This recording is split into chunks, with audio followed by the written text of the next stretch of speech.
Cup মাসেলের pen সাধারণত যে কারণগুলোতে হয় সেটা হচ্ছে একটু বেশি স্ট্রেন হয়ে যাওয়া, সেটাকে বেশি আপনি ইউজ করেছেন, বেশি এক্সারসাইজ হয়ে গেছে বা বেশি কাজকর্ম হয়েছে, হাঁটাচলা হয়েছে, সেক্ষেত্রে একটা হতে পারে। বা কোনো কারণে ক্র্যাম্প হয়েছে, দীর্ঘক্ষণ কোনো ইলেকট্রোলাইট ডিসব্যালেন্স হয়েছে বা দীর্ঘক্ষণ একটা পজিশনে আপনি রয়েছেন, সেই সময় একটা মাসেলে ক্র্যাম্প হয়েছে, সেই জন্য হতে পারে।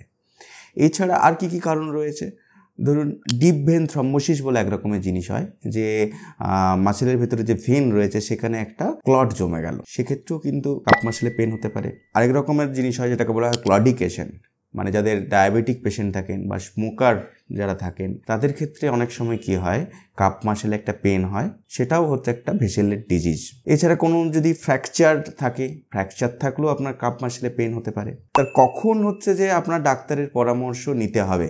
ধরুন একটা কাপ মাসেলে পেন হয়েছে, মানে ব্যথা রয়েছে, তার সাথে সাথে দেখছেন স্কিনের একটা ডিসকালারেশন তৈরি হয়ে যাচ্ছে, বা আপনার পা নাড়াতে পাচ্ছেন না, পা নাড়াতে গিয়ে অসুবিধে হচ্ছে, একটা দীর্ঘদিন ধরে ঝিনঝিন অবশ ভাব রয়ে যাচ্ছে, এই রকমের যদি সিমটম আপনার কখনো দেখা যায় তাহলে আপনি অবশ্যই ইমিডিয়েট কন্ট্যাক্ট করুন।